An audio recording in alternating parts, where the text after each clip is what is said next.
This is John Pinto, your roving realtor, bon vivant, home chef, BMW enthusiast, cigar smoker, wine taster, with my good buddy, Rob McCarthy. Rob, we go back, way back. Tell us a little bit about 101 Loan. What's the python and the pig and the python these days? Where's the action in the marketplace? Everybody's refinancing, John. Rates are so low. When we hit threes and then started going below threes, everybody's refinancing. Purchases are pretty on fire too, and then reverse mortgages seem pretty popular as well. Oh, great. I don't like to get in the weeds on rates, but if somebody does a pretty typical 30-year fixed rate loan with minimal points and fees, and they have decent credit, what's that number coming in at these days, about, give or take? Mid twos to high twos, 2.5 to 3%. Did you ever think you would see that? Never, John. 30 years, John. Can you believe it's been 30 years? 30 years. Holy. How long for you, John? Let's see, February 11th, 1974. Wow. So that's how long it's been for me. So what inspired us to do this was talking about the move from more populated areas to less populated areas, specifically more populated, more infected, more expensive areas into less populated, more affordable, less infected areas. Correct. And yeah, I have seen a big move from San Francisco to Peninsula, South Bay, even East Bay to North Bay and Sacramento. Yeah, same here. Yeah, just to give you an idea on price points, I just sold one of my cousins a house in Rancho Solano, a golf community over in West Fairfield. This is a 3,800 square foot house on an 800 square foot lot, and we got it for $757,000. So old math, new math, that's $199 a square foot. When's the last time you saw that? Exactly. Yeah, not around here, John. Yeah, and from that location, you're a hop, skip, and a jump down Jameson Canyon to Napa wine country. You're about 45 minutes to the capital, Sacramento, and you're barely over 45 minutes to get to the city if you have to get to the city. But my cousin was untethered from his Big Four accounting firm. They said, you could work wherever you want. And him and his girlfriend called me immediately and said, in that case, we're moving to wine country. Yeah, I've had a couple clients as well where they're just looking at, the whole idea where you can work from home now. Companies are so much more flexible with the whole thing, just getting outside of the traffic and getting outside of just the concentration of population, moving from San Francisco, moving up to like Healdsburg or Sonoma. Some clients have gone south as well, but it seems like there's more clients going north. And you're seeing people buying more and more in Tahoe, but still Tahoe is such a long ways. And traffic, as we know, is just brutal. I have a rule. Your second house has to be within one bladder full of your first house. No bathroom stops. That's a good one, John. That's a good one. No bathroom stops. Yeah, that's a good one. I agree. So a couple of other little success stories like that. I just sold a college baseball coach a house in, again, Rancho Solano, 2,400 square feet in a country club with views for $595. Yeah. And that's amazing. And one of my clients moved out of the Bay Area entirely to Dallas and to be with family, and she sold her 2,338 square foot house, 4-bed, 3-bath, full bedroom and bath on the ground floor for $470,000. These numbers do not exist in San Francisco to Peninsula, the South Bay, and East Bay. No. It's also interesting. I was talking to a few clients that were looking up in the city, and they all want backyards now. That's the new thing, right? Everybody wants a backyard. And I guess condos and townhouses aren't really moving as quickly just for that reason. And when a client goes, they can just go north an hour, especially working from home, or 2 hours, or even 3 hours, the fact is you can buy a nice size home. It has a nice backyard, especially in a nice area. You're not having to move. I've seen clients where, they have to move all the way out to Sacramento Well, now, the fact that they can go north, and it just seems like there's this demand, this pull for, you got Healdsburg, you got Sonoma, you got Napa, and then even north of there a little bit. And so we'll see. Traffic used to be a big problem. It's not so much a big problem anymore. So no. So let's talk about the way we used to. I mean, you and I have collaborated on hundreds of seminars and transactions. yep. So let's start with the basics and go from there. VA, are you seeing most veterans taking advantage of VA? Now they are. Now they are. I've done a fair amount of them, John, where, you can buy a home up to $2 million now doing 0 down, which is quite amazing, right? As a vet, I never used my VA loan, and now it's actually kind of interesting. The fact you can do 0 down, you have, no MI, and you can get such a high purchase price. So any vets out there really should consider it, because, when you can get rates in, the mid 3s at 0 down on a $2 million house, that's significant. So can you use the VA owner occupied on a duplex, a triplex, or a fourplex? Yep, sure can. Is it no down also on those, or do you have to put a little down? A little down on the 3 and the fourplex, on the 2 unit, no down. So. Well, especially in Silicon Valley, everything rents for $3,000 a month. So Right. if you buy a duplex, you're going to have a significant part of your mortgage payment made. So that's a Plus it pushes you up in that higher price point if you need to do it. Obviously, if you're talking North Bay, you don't necessarily need to go to the higher price point. But if you stay in Santa Clara County, San Mateo, San Francisco, Contra Costa, that additional income sure makes a difference. Very good. Okay, so we've got the VA, and they need their DD 214, correct? Yep, DD 214. What do you do when they go? I haven't seen my DD 214 since I left Vietnam. What do you tell those guys? Contact the VA, and hopefully they'll have a copy of it, or at least give you a certificate of eligibility. I couldn't find my DD 214, and then I found out for some reason when I served, the VA had a fire and lost everything. But, with a little finagling, I finally got a chance to find it. I figured might as well have it just in case, right? Indeed. All right, so let's then flip over to FHA. FHA is still 96.5% loan to value. Yeah, 3.5% down, gets you up to about 765 on a single family.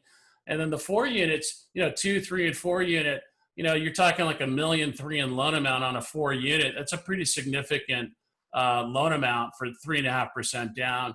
And, it's an interesting way to play it, where, again, the same idea, you put a low down payment, you live in one of the units, and then you rent the other 2 or 3 units out.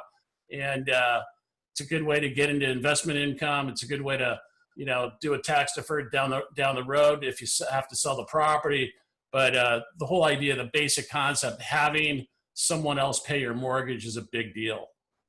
Yeah. Now, have you been able to match up any teachers or firemen with the down payment assistance programs with the 3.5%? So I personally haven't. I haven't done that many of those programs. The stuff that I, we used to follow up on the MCC programs, but every time I check, there's 2 things that I find. Either the person makes too much income. Now, I know MCC goes higher now in income, but they either make too much income where they don't want to buy in the areas that they qualify, or then the latest thing is that they run out of money. Right. Well, let's go in a different direction on that question. I think basically what we want to put out there is, if you are a fireman and you are a teacher, you can qualify for 96.5% FHA and a 3.5% down payment assistance program, as long as I think your income is $236,000. It's significant, yeah. I mean, that's a pretty significant, hefty income for. Yeah. So, okay, good. So we're doing that now. Are there anything such as 97% conventional with no PMI? Yeah, they are, but they only go up to the max conforming loan amount of 510. So they're available out there.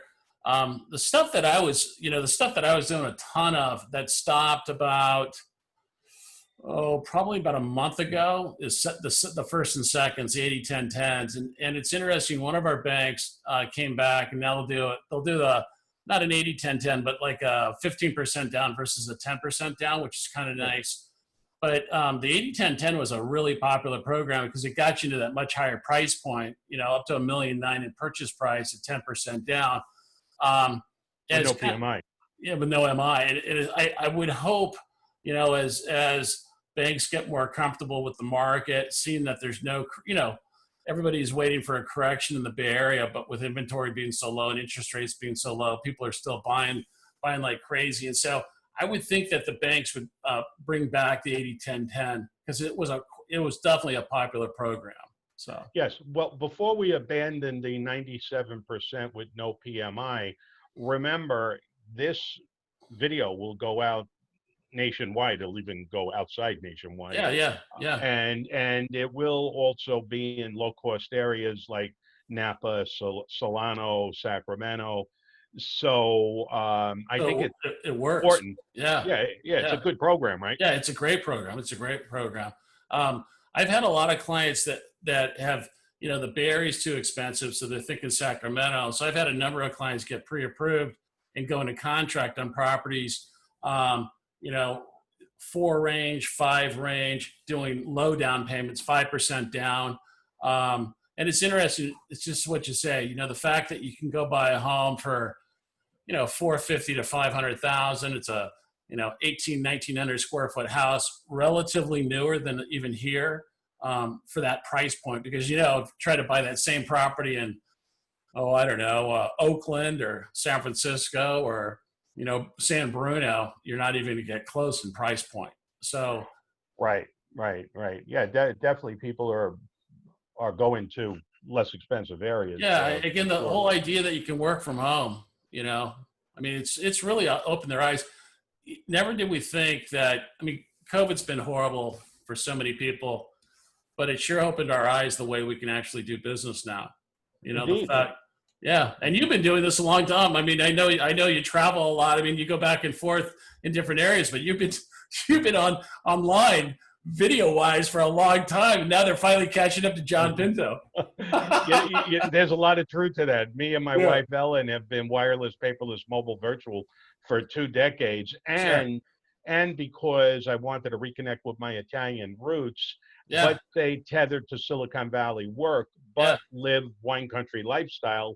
I've been living North Bay, South Bay for 2 decades. Exactly. And it worked out fine for you.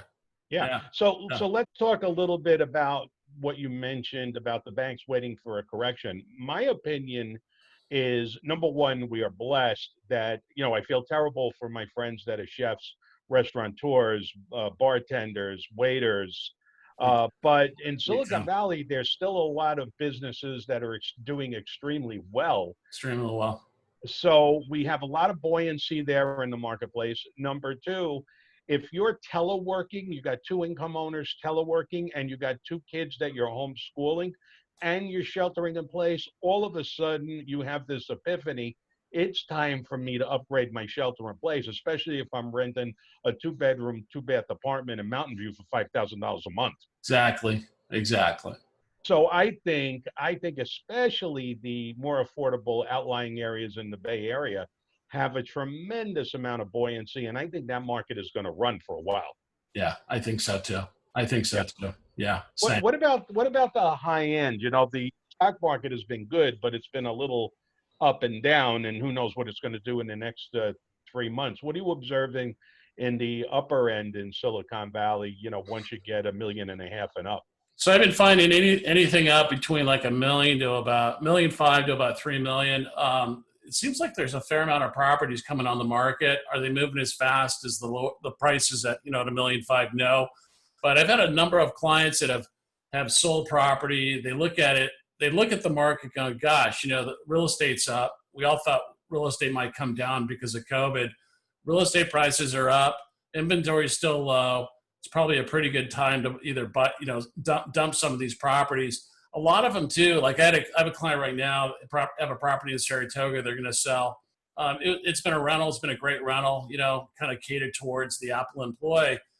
they realize what they could sell it for, and then they can 1031 that into different types of properties. So he's going to buy 2 smaller single families and a multifamily with the net proceeds. But it seems like, at least on the purchase side, I see the dominant market that's probably the one that's selling the most is, it's that 1.5 to 2 million. I've talked to a number of agents. I've talked to a number of financial planners. When you start pushing above 3, I think a lot of those properties are now starting to sit a little bit. Although, look at the stock market. If the stock market's doing what it does and continues doing what it does, I'm sure that market will take off again, because the stock market's been doing great. Yeah, well, definitely, it's much more compelling to buy a home in the more affordable price ranges. Right. I talked about that $470,000 house that was 4-bedroom, 3-bath, 2,300 square feet in Sassoon City. That's a no-brainer for somebody that's paying $4,000 a month in Sunnyvale with rent. Yeah, so. Yeah. If they can work somewhere else, they don't have to be local. For sure. I've thought about it. I think I've been shelter in place since March 17th. That's the day. St. Patrick's Day. And it's like, I haven't been to the office once, and I'm kind of going, well, the world's a big place, and living here in the Bay Area, there's so many other places to live that are so much more affordable, that have that still offer everything that we have here, except the high price points. So yeah, right. So let's talk a little bit about, right now inventory's maybe 40% less, 50% less than it would be without COVID-19. And I know there's a lot of those people that would like to move, but who the hell wants to put their house up in the market in a pandemic?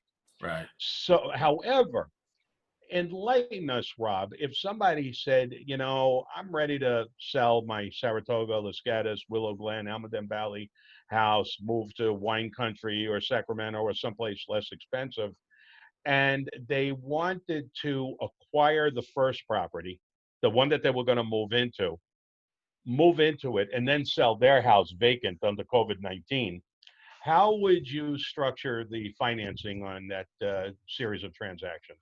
So typically, first thing I do is I'll just do a standard pre-approval, so I know what their income, debt, and assets are.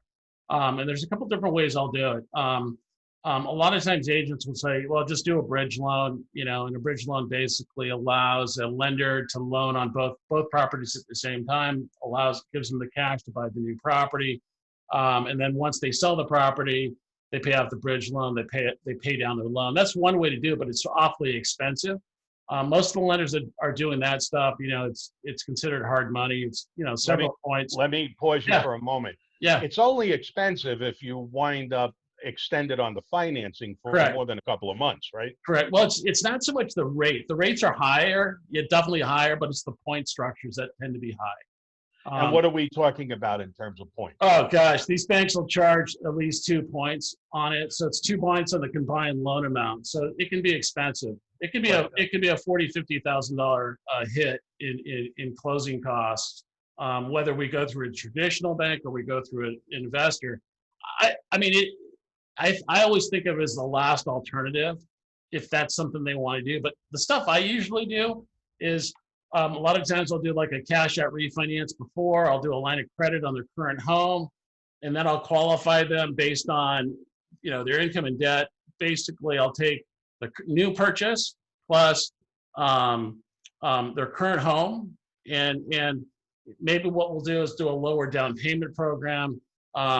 Maybe we'll do something to where they get a gift. There's all these different options out there. The most important piece, do they qualify? Are they comfortable with the structure? But I do them a lot. I have a client right now. Once shelter in place came into play, he works for a tech company, and he has a lot of family in Tahoe, and he wants to move to Tahoe. So all of a sudden, instead of buying here, he wants to buy there. But the Tahoe market's really on fire right now. Everybody's buying second homes up there. And so what we did is I figured out he could buy $1 million house up there once he sells the house here locally, he'll pay down that mortgage to a much more affordable payment. But we use things like his bonus income to qualify, his RSUs to qualify, and his employer has no problem where he works. They don't really care, you know. Yeah, I think the takeaway on this conversation is if you're feeling trapped, if you're feeling like you want to upgrade your shelter in place, Yeah, a good technique is to buy the ultimate residence first, move into it, and then sell your house vacant. And there are tools sure, that we can sure. use to facilitate that financially, right? You bet, you bet, you bet, you bet. Okay, let's talk a little bit about 1031 tax deferred exchanges. You Sure. mentioned that Yeah. before.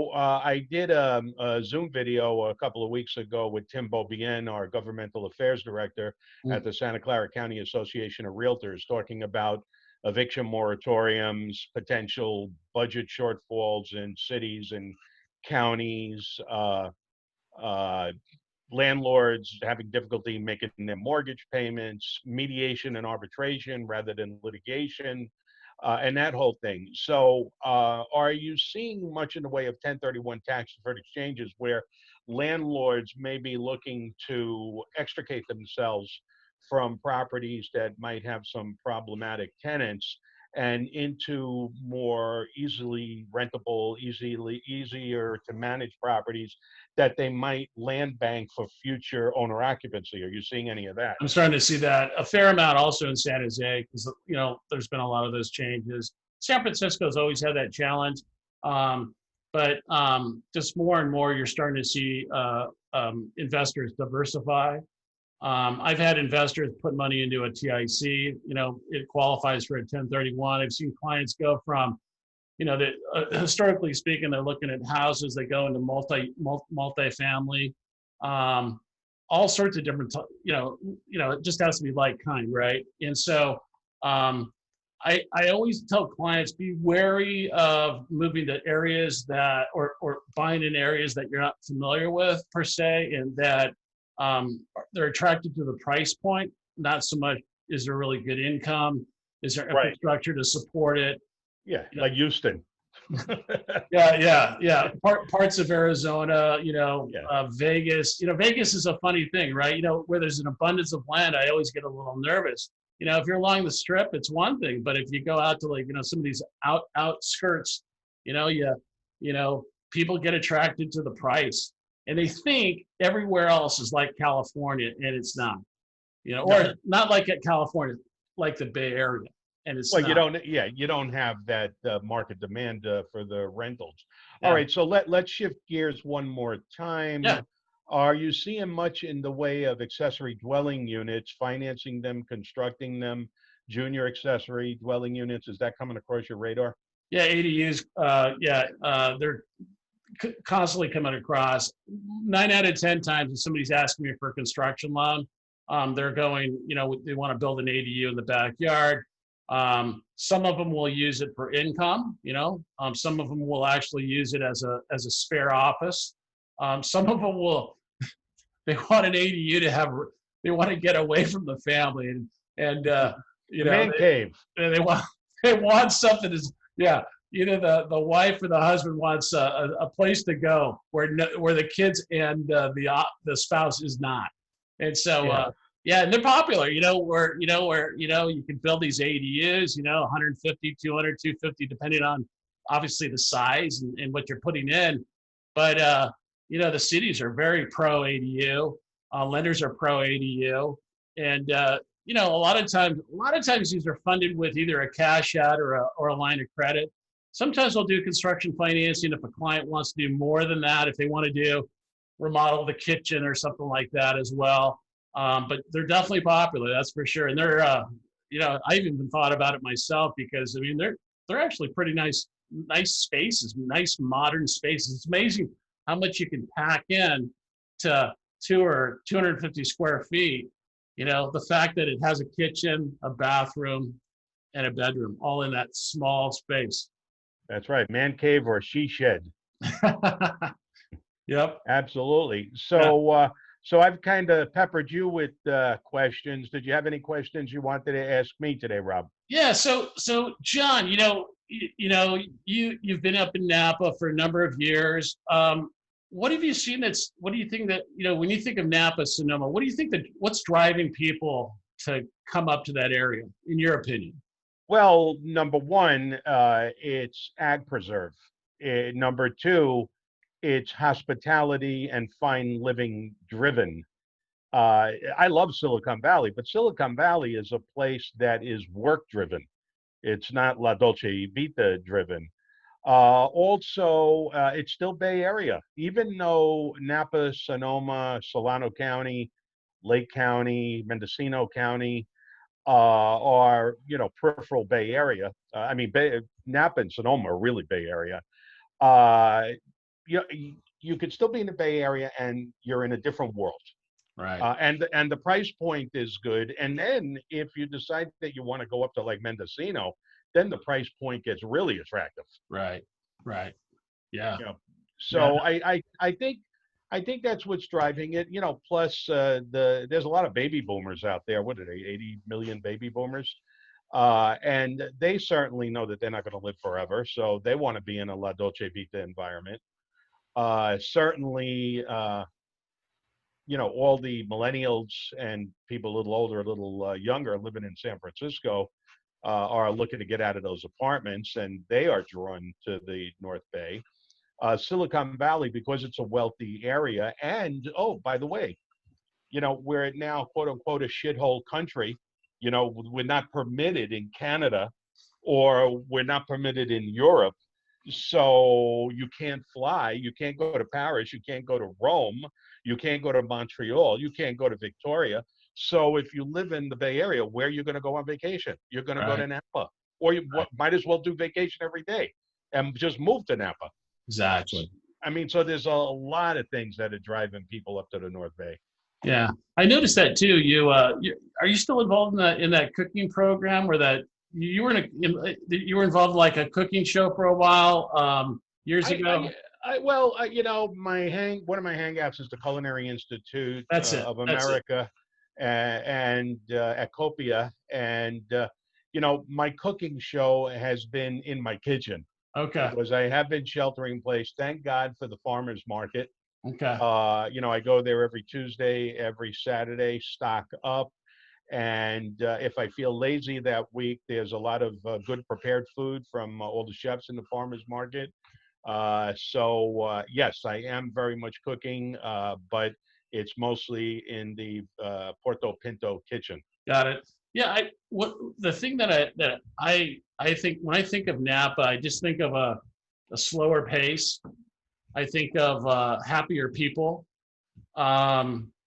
It's just not what, the Bay Area's just become this place, even with COVID. The fact that you can go to a place and so what, an hour, depends on where you're coming from, of course, but you could drive there, but why not live there, right? And that's right. The motivation. Right. Well, let's look at it in terms of Maslow's hierarchy of needs. Okay. In Silicon Valley, even though people are well-to-do, even if you're making $300,000 a year in Silicon Valley, between private schools and lack of mortgage deductibility these days, and the average price in some areas being $1.5 million, you get people that are still in a survival mode, no matter how much money they're working, whether it's financially or just being in the competitive business of tech, where technology changes on a daily basis and you're always pressured into what's next. Silicon Valley, has a very different mentality that way compared to Napa, where the culture in Napa is very Franco-Italiano, driven on hospitality. It's more hovering in Maslow's hierarchy of needs of self-expression, cooking, winemaking, fine living. And especially in COVID-19, where you have 160,000 dead in the United States and mortality is hitting everybody in the face, unlike in Silicon Valley, where they're postponing the life they want to live until some unknown future time. In Napa Valley, people have a very highly articulated awareness that they're not going to live forever. So let's have a good time today. Not to say people don't work, Right. Right. But it's not to the exclusion of fine living. Right. I remember the saying, live to work, work to live. Yes. And you know, the Europeans have a different mentality than us Americans in terms of that. And, you know, the whole idea is that enjoy your day versus enjoy your day in the future. And we never know what the Indeed. future will hold. Indeed. Well, you got to reconnect with your roots, Rob. First of all, your mother was from Bologna. God bless her. Yep. And you know the Bolognese, they would actually argue that they're better cooks than the Neapolitans. They would be wrong. They would be wrong, but they would make that argument. And of course, your dad, Mr. McCarthy, I mean, Irish. I mean, nobody has a better time than the Irish. Exactly. So you got to connect with your roots, your Irish Italian roots, Rob. Exactly. Move up to Napa. Come up to Napa, much closer, much closer. So that's right. This has been fun, John. It's always fun to reconnect with you. Anything else you want to share?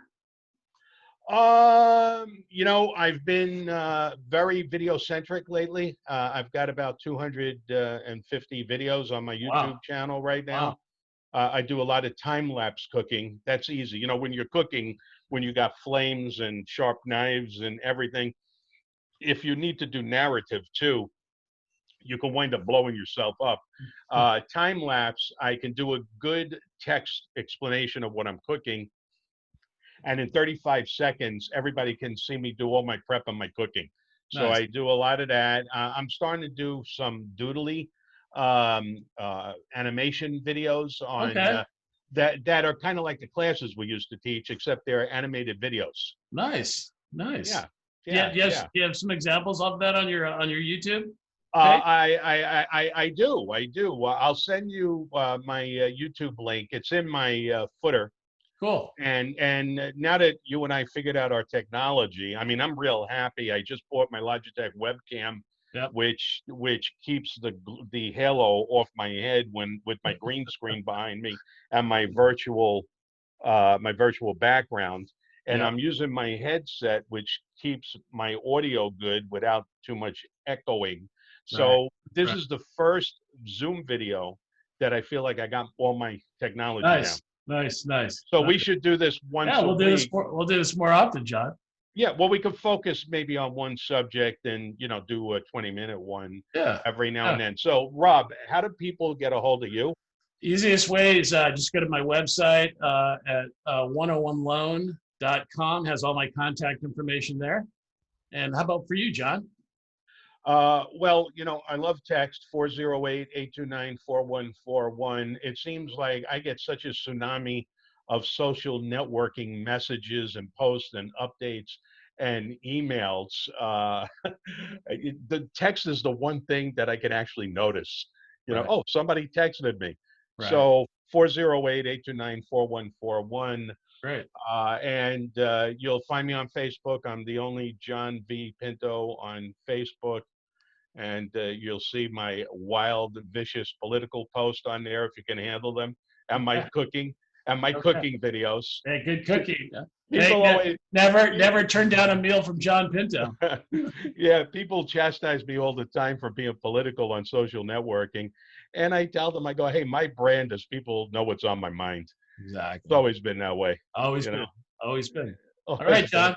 Hey, thanks. All right, good. So let's do this again next week. All right. All right. Take care.